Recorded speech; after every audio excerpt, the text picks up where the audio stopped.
Hey everyone, it's Lindsay from Perfectly Bookish 5, and these are my 2023 reading stats.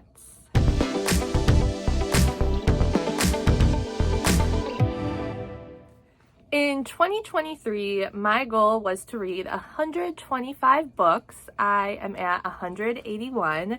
I am currently filming this on New Year's Eve. I was going to spend the day reading, but I just want to stop because I listened to the audiobook of Boone by Sawyer Bennett. It is the 11th?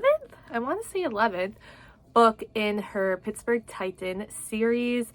And guys, that book wrecked me a little bit. It was so good. I was bawling, and I just want to end the year on a good note. So I don't really plan on doing any reading today because, like I said, I want to end on, well, not a good note, a great note. I had 8 5-star reads, and Boone is obviously one of them. That is probably now my top book. I was going to say top 5-star read, but top book of the year. And then coming in second, we have Fate of a Royal by Meagan. I was going to say Meagan Jones. I am putting the authors' names together. Meagan, Brandy, and Ammo Jones. In no particular order, the other books that were 5-star reads for me: Never Never by Serena Valentino. I was surprised that I liked Hook's story so much. Broken Crown by Rachel Van Dyken. This book is her Next Generation series from the Eagle Elite. It's their children. Roses by Tate James and Jamin Eve. This is a rock star mystery mafia kind of romance. For Never by Aurora Rose Reynolds. This is a fake dating your boss situation, and they get to meet a lot of the male characters' family, and a lot of fun stuff happens. Change on the Fly by Maren Moore. Hockey romance. And Dear Mothman by Robin Gao. I'm sorry, I have a copy of this. I just can't find where I put it, so I apologize for that. This is a younger read, but I think it does really good with different mental health issues going on, and I enjoyed the read. I read 52 new to me authors, and I would say Catherine Cowles is high on the list of one of those new to me authors.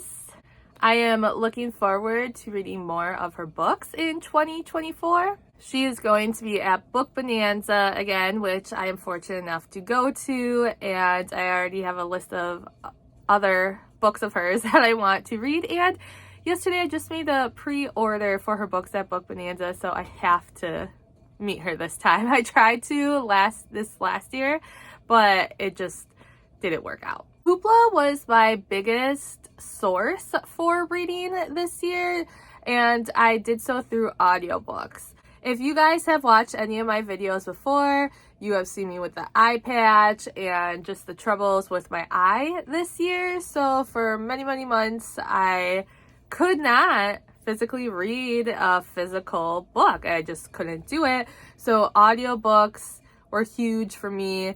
And within these last couple years, I've really loved audiobooks, but it just became more prominent this year for me. So the Hoopla app is free through your library, which is awesome, and I thank them for having that because they have so much more of the books I read than in the actual library. So Hoopla was a lifesaver for me this year. I read 40 2023 releases, and I just thought I could go over some of my favorite new releases this year. Swordcatcher by Cassandra Clare. This was her first adult novel, and I really enjoyed it. I gave it 4 out of 5 stars, and I actually got to see Cassandra on tour for this book.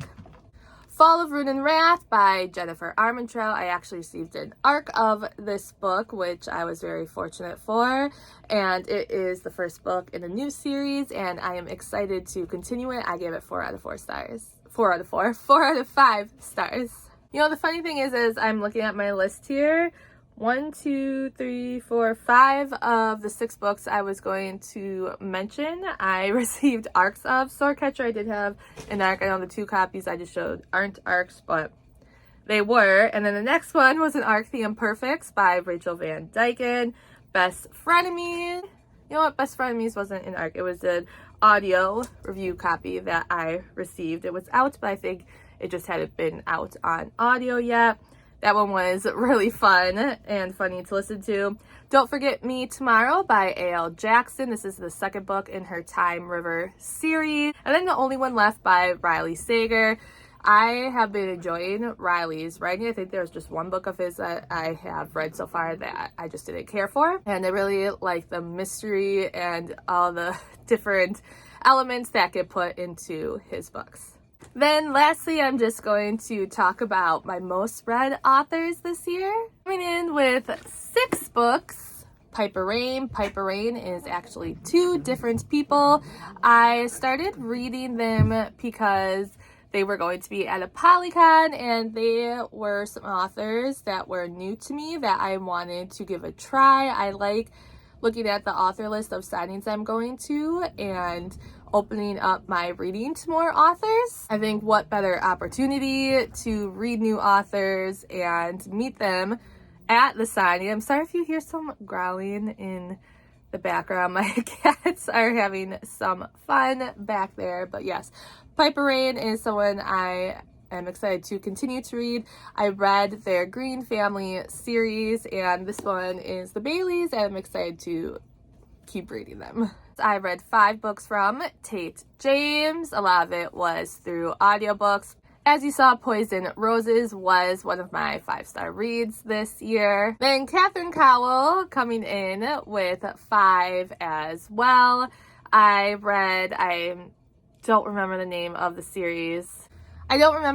series. But it's like Beautifully This, Beautifully That. And I really enjoyed it. Haven't read this one yet, but I am planning to continue with, what is the first one? Not Glimmers of You. Shadows of You?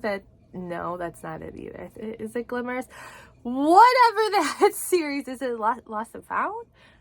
I'm going to continue with that one in 2024. Sawyer Bennett is also an author I read 5 books of. I think all of them were probably her Pittsburgh Titan series. I am very fortunate where I receive audio review copies and I get to listen to the books that way. Like I said, this last one, Boone, it's coming out on, I want to say January 16th. And guys, if you are someone who cries in books, have the tissues ready because you're gonna need them. Coming in with 4 books read for each of these authors: Jennifer Armentrout, Rachel Van Dyken, and also Tegan Hunter and Tegan's books from her Carolina comic series.